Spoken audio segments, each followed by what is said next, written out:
Hello everyone, how are you doing? This is MD Tech here with another quick tutorial.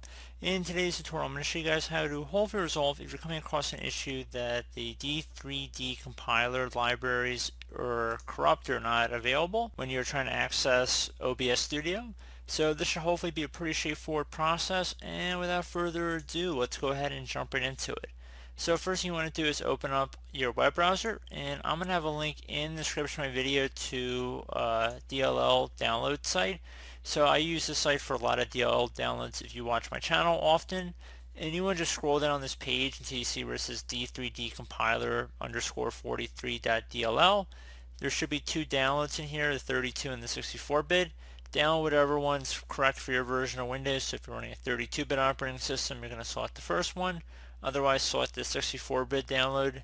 I'm on a 32-bit computer here, so I'm going to select the 32-bit download.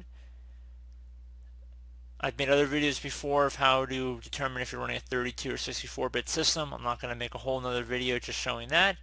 So go ahead and search my channel for that if you're unsure how to determine that, if you don't already know. Once the compressed file is done downloading, just open it up. You can minimize out your web browser too at this time.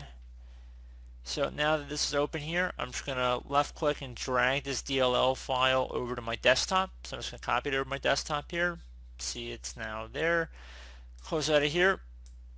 Now we got our DLL file right there where we want it. And you want to go open up the start menu, type in File Explorer, best match. Should come back with File Explorer right above App. Go ahead and left click on that one time. On the left side, left click on this PC. Double click on your local disk, C drive, or whatever drive letter Windows is installed on. Doesn't really matter. Should be a little Windows icon above the hard drive in case you're unaware how to locate it. Go ahead and double click on that. Go select the program files folder. Scroll down until you see OBS Studio. So you might also find this underneath Program Files times 86. I'm underneath Program Files here on a 32-bit system. So if you're on a 64-bit system, you're going to have to go underneath Program Files and then times 86. 86 means 32-bit operating system, but I'm already on a 32-bit operating system. It's just in the normal Program Files folder here. There's only one Program Files to work with. And I'm going to go double click on the OBS Studio folder here. Now there should be something that says bin, so bin.